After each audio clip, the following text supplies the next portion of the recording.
Hi hello नमस्ते सत श्री अकाल अस्सलाम वालेकुम। मेरा नाम दुर्गा, आप लोगों का मेरे यूट्यूब चैनल किटी कोड़े में स्वागत है। तो आज की रिएक्शन वीडियो होने वाली है शुभांशु त्रिवेदी डेस्ट्रॉयड बाय अभय। देखते कि इसमें क्या बताता है गुड मीडिया के बारे में, तो देखते हैं। तो चलिए वीडियो स्टार्ट करते हैं, लेकिन उससे पहले आप लोग मेरे चैनल पर न्यू है तो आप लोग मेरे चैनल को सब्सक्राइब लाइक शेयर करना मत भूलना, बेल आइकन पर क्लिक कर देना जिससे आने वाली सारी वीडियो की नोटिफिकेशन आपको सबसे पहले मिल सके। So don't wasting any time, let's get watch it start. GST आप बढ़ाए जा रहे हो आटे पे 5%। सर इंसान खाना भी खाना जानता है, खाना दूध खाने की चीजों पर मतलब नायाब काम कर रहे हैं। बिल्कुल हम बता रहे हैं। आपको ऐसा क्यों लगता है कि आज तक के आपके जो मंत्री हैं 10वीं फेल, वो 5 साल में सफलतापूर्वक कार्यकाल पूरा करेंगे और परिवर्तन लाके दिखाएंगे? क्यों लगता है आपको ऐसा? मेरा सवाल ये है कि जो आप सब लोग नीतियों की बात कर रहे हैं, इससे बीजेपी भी पहले कांग्रेस सरकार थी, सबने इतने वादे किए लेकिन कोई भी सरकार ने कुछ करके नहीं दिखाया। गूगल पे आंकड़े देखते हैं, वही बेरोजगारी वही बढ़ती जा रही है, वो अनएम्प्लॉयमेंट बढ़ती जा रही है और शिक्षा दर नीचे होते जा रहा है। ये बताओ कि ये नीतियां है क्या जो आप हमें बताना चाह रहे हैं? सुधांशु जी देखिए, इन्होंने जो बात कही, बेरोजगारी चरम पर, ये सवाल है। मैं इसी बिंदु पे आ रहा हूं। पहली बात तो मैं कह रहा हूं, एक तरफ तो हम पे ये आरोप है कि बीजेपी अपना एजेंडा लागू करती चली जा रही है, और दूसरी तरफ कह रहे हैं, दूसरी तरफ ये कहते हैं कि बीजेपी ने जो वादा किया वो कर नहीं रही। तो दो में से एक आरोप तो वापस लेना पड़ेगा ना। दोनों एक साथ नहीं हो सकते कि हम अपना एजेंडा भी लागू कर रहे हैं, हम अपना विवेक। अब मैं उस पर भी आ रहा हूं। जहां तक रोजगार की बात है, हाँ, तो इस सोशल मीडिया पे गाली देने वालों को रोजगार बीजेपी ने बढ़ाया। गौ रक्षा के लिए लिंचिंग का रोजगार बीजेपी ने बढ़ाया। धर्म धर्म टकराव का रोजगार बीजेपी ने बढ़ाया। इस तरह का रोजगार भाजपा ने बढ़ाया। सुनिए, मैं जवाब देते हैं अभी। खाली मन की बात, काम की कोई बात नहीं। खाली मन की बात, काम की कोई बात नहीं। आपने किया तो मैंने आपको डिस्टर्ब किया। चलिए डिस्टर्ब आप जवाब देता हूं। अभी डिस्टर्बिंग का जवाब दीजिएगा। ये कहते 10 लाख नौकरी देंगे हैं, तब नीतीश जी कहते दिया ही नहीं जा सकता, मैं मुख्यमंत्री हो कह रहा हूं। अब कहते 20 लाख दिया जा सकता है। बिल्कुल। अब सुनिए, भाई देखिए, आपने अपने टर्न में बोलिए, आपने अपने बीच में जानते क्या था, थोड़ा जबान फिसल गई थी तेजस्वी जी की। वो 10 लाख नौकरी नहीं, 10 लाख में नौकरी देंगे वो, जबान फिसल गई। और नौकरी देंगे, इसके अलावा 15 लाख जेब में आएगा, मिलेगा। उसका जवाब दीजिए। 10 साल पहले झूठ बोला, अपने अपने टर्न में 15 लाख हर जेब में इस देश में आएगा। मोदी जी की जबान फिसली थी या वादा था? बताइए युवाओं को, बताइए। बताते हैं, बताइए ना, अभी बताते हैं। देखिए मोदी जी की 15 लाख 15 साल में बताइए। भाई कैसे पलट जाते हैं लोग? राजद के प्रवक्ता है कि जदयू का प्रवक्ता है? ये राजद के प्रवक्ता है, जदयू के। राजद की सरकार रही 15 साल और 1 लाख रोजगार नहीं दिए। अब कहते 20 लाख दे दे 2 साल में, जिसे कहावत में कहते हैं ना, बाप न मारी मेड की बिटवा तीरंदाज।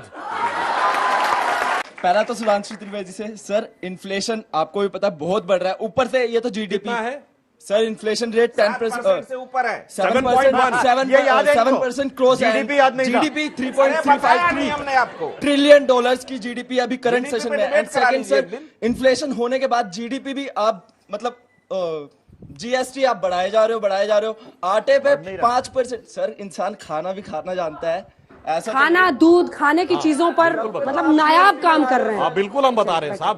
पहली बात, इस समय रेट ऑफ इन्फ्लेशन है 7.1%। आपको पता है दुनिया में 63 देशों में रेट ऑफ इन्फ्लेशन डबल पहुंच जाएंगे। डबल घरेलू समस्या के लिए ये दुनिया चले जाते हैं, बाद में कहेंगे नहीं दुनिया में सबसे आगे देश हमारा निकल रहा है। ये बहाना दुनिया का मत बनाइए। आपका नाम सुधांशु हो गया है क्या? मिश्रा जी, यहाँ पे शाउटिंग मैच मत कीजिए। इधर देखिए सर, इधर प्लीज अपनी बात सुनिए। मुझे ये चीखना चिल्लाना सुनिए, बिहार में नंबर 3 की पार्टी वाले देश चलाने के लिए दावा करने लगते हैं, यहाँ कहते हैं हकीकत न बचाओ। सुधांशु जी, अमेरिका में जो इनकम है वो भी तो बताइए। वहाँ इन्फ्लेशन इतना है, वहाँ इन्फ्लेशन इतना है, इनकम भी तो बताइए। समझते हैं जितनी बड़ी गाड़ी होती है, अगर उसमें उतनी ज्यादा स्पीड हो तो उतना बड़ा खतरा रहता है गिरने का, क्योंकि उनकी हमसे 10 गुनी बड़ी इकोनॉमी है। इसीलिए मैं कहना चाहता हूं, अमेरिका ने अपने इतिहास में स्ट्रेटेजिक ऑयल रिजर्व खोले। 23 नवंबर 2021 का व्हाइट हाउस का प्रेस रिलीज देखिए, in order to curtail price. मैं चुनौती से पूछता हूं, 200 साल के इतिहास में बताइए कभी खोला हो? आज की डेट में, आज पढ़िए, आज का अगर सुनिए एक मिनट मैं कहता हूं भाई, अपने टर्न में क्या तरीका भाई बार बार डिस्टर्ब करने का? मैंने तो कुछ नहीं बोल रहा हूं। अरे सुनिए, आपकी नीतियों ने देश को आज तक चैनल है ना, इमें एक प्रोग्राम आता दुनिया आज तक, सुबह ना देखो 7:45 और 10:45 पे देखना जाके। उम्र दिखाए हैं कि फ्रांस में कितनी है इस समय मारामारी, कितनी महंगाई बेरोजगारी बेल्जियम में है, कितनी स्पेन में है, वो कह रहे पूरी दुनिया में है। तुम्हें शर्म है? और सुनिए, IMF ने यह कहा है कि सिर्फ महंगाई नहीं, रिसेशन में जाने का खतरा है। उसने कहा यूरोपियन यूनियन का रिसेशन में जाने का खतरा है 50%, अमेरिका का 20%, कोरिया और जापान का 25%, भारत का 0%। तुम चुल्लू भर पानी में जाके डूब के मर जाओ। अरे दुनिया में सुनामी आई हुई है, ये कह रहे हैं अगल बगल के जहाज पलटे जा रहे हैं, ये कह रहे हैं आपका जहाज खोले क्यों खड़ा? आने वाली है। अबे जी, फ्रांस, स्पेन, बेल्जियम मत जाइए साथियों, वापस यहाँ आइए। मैं चाहता हूँ, नहीं देखिए, मैं गंभीर बात कर रहा था। उन्हीं के लिए कह रहे थे ये देश के युवाओं को जानना चाहिए कि क्यों आखिर आपके रोजगार के अवसर कम हो रहे हैं, क्यों बेतहाशा महंगाई बढ़ रही है, क्यों स्टैगफ्लेशन की सिचुएशन में हम पहुंच गए। आप जानते हैं 25 मिलियन टन दाल की आवश्यकता हिंदुस्तान को होती, कि हिंदुस्तान का किसान वो पैदा करता है। तो 66 रुपए की दाल अगर MSP पढ़ेंगे तो 66 रुपए प्रति किलो है, क्यों 200 रुपए पार हो गई? क्यों हिंदुस्तान में खाने का तेल जो 70 रुपए था वो 200 रुपए के पार हो गया? ये आपको जानना जरूरी है। ये अभी बड़ी बड़ी बात कर रहे थे इंटरनेशनल लेवल पर इन्फ्लेशन के रेट की। मैं पूछना चाहता हूं, प्रधानमंत्री ने कहा था इस देश में, उद्घोष किया था कि दोस्तों मैं ऑयल सीड्स का प्रोडक्शन इतना कर लूंगा कि हम खुद का अपना खाने का तेल इतना उत्पादित करेंगे। प्रधानमंत्री जी देश को बताइए, ऑयल सीड्स का प्रोडक्शन किसान ने किया, फिर आपने इंपोर्ट किन दो धन्ना सेठों के कारण हिंदुस्तान में बढ़ा लिया। आप बताइए क्रूड ऑयल का प्रोडक्शन 56 लाख मेट्रिक टन क्यों कम हुआ आपके नेतृत्व में? उसके कारण हमको 27 लाख करोड़ रुपए का डाका डाला है। उन्होंने कहा था इंटरनेशनल मार्केट में क्रूड ऑयल, बोले डायनामिक फ्यूल प्राइसिंग पॉलिसी लेकर आ रहे हैं 2017 में। इंटरनेशनल मार्केट में क्रूड ऑयल के प्राइस बढ़ेंगे तो भी हम उस पर आपको फर्क नहीं पड़ने देंगे, अगर कम होते हैं तो सीधा ट्रांसफर कर देंगे। क्या ट्रांसफर किया आप लोगों को?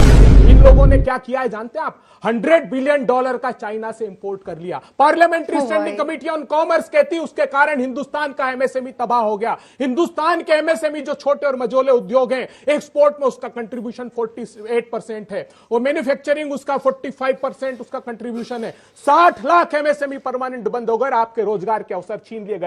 आप ताली बजाइए, आप ताली बजाते हैं 80-20 पर, गजवाए हिंद पर, ये बंद करिए। हिंदुस्तान को धार्मिक उन्माद में इसीलिए डाला जा रहा है क्योंकि आपके रोजगार के अवसरों के आप सवाल नहीं पूछे, महंगाई के सवाल नहीं पूछे। बताइए किसानों की आज 40 रुपए कैसे? आपने भी कहा कि 63% जो वोटर्स हैं उनको एकजुट करने के लिए एक नीति बनानी होगी।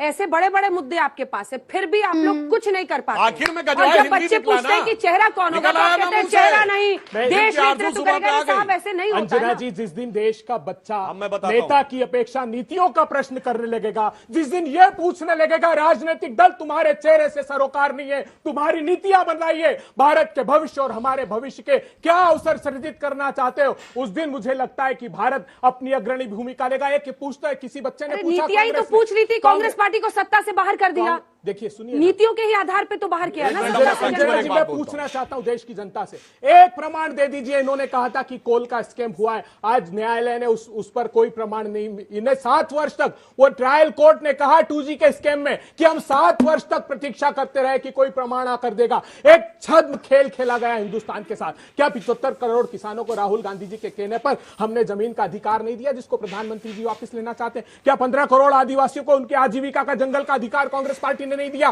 क्या 86 करोड़ लोगों को भोजन का अधिकार कांग्रेस पार्टी ने नहीं दिया? क्या करोड़ों बच्चों को शिक्षा का अधिकार कांग्रेस पार्टी ने नहीं दिया? सूचना का अधिकार, पारदर्शिता के लिए कांग्रेस पार्टी ने दिया। लेकिन आज मुझे दुख इस बात का होता है कि भारतीय जनता पार्टी जब भी उनकी नीतियों पर प्रश्न करती है तो देश के युवाओं को 80-20 में उलझा देते हैं, सांप्रदायिक उन्माद का वातावरण बना देते हैं। विभिन्न भाषा, भूषा, भेष, धर्म, संस्कृति, संस्कारों का देश है। जिस दिन आप नीतियों पर प्रश्न करना प्रारंभ करेंगे, जिस दिन आप अपने दिमाग से यह धार्मिक उन्माद को निकाल कर फेंक देंगे, प्रॉब्लम जनता में है। एक क्षण भी वो सत्ता रुक नहीं पाएगी। प्रॉब्लम जनता में है, जो सिर्फ उसी आधार पर, प्रॉब्लम जनता में है, जनता नहीं है। जो परसेप्शन मैनेजमेंट पर है। मैं मानता हूं कि मूर्धन्य पत्रकार अंजना ओम कश्यप पूरा अवसर बोलने का देती है और ऐसे समसामयिक मुद्दों पर बहस कराती। अगर सारे चैनल ने ये प्रारंभ कर दिया तो ये परसेप्शन बदलेगा और मुझे विश्वास है कि ये सारे युवा। अंजना जी, इनके लंबे संभाषण के बाद मैं सिर्फ एक फैक्ट रखना चाहता हूं, छोटा सा। ये बताइए, जब हमारी सरकार आई उससे पहले भारत दुनिया में सेकंड नंबर का सबसे बड़ा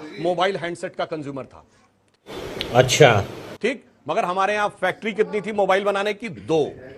आज हम सेकंड सबसे बड़े प्रोड्यूसर हैं, 200 से ऊपर फैक्ट्री हैं। ये जिन्न बना रहे हैं क्या ऊपर से आके, रोजगार नहीं मिल रहा है? जब बात करते हैं सबसे ज्यादा इस समय हमारे यहां सड़क बन रही है, सबसे ज्यादा तेजी से रेल बन रही है, वो कौन बना रहा है? अभी ये बताइए, आईएनएस विक्रांत बना, जो भारत का पहला aircraft carrier totally indigenous design से लेकर मैन्युफैक्चरिंग तक किसने बनाया?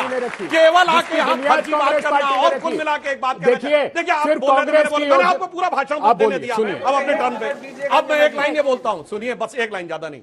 आखिर में कहते हैं कि धर्म से मत लड़ाइए, ये मुस्लिम should have first right over the national resources of India, ये सेकुलरिज्म है।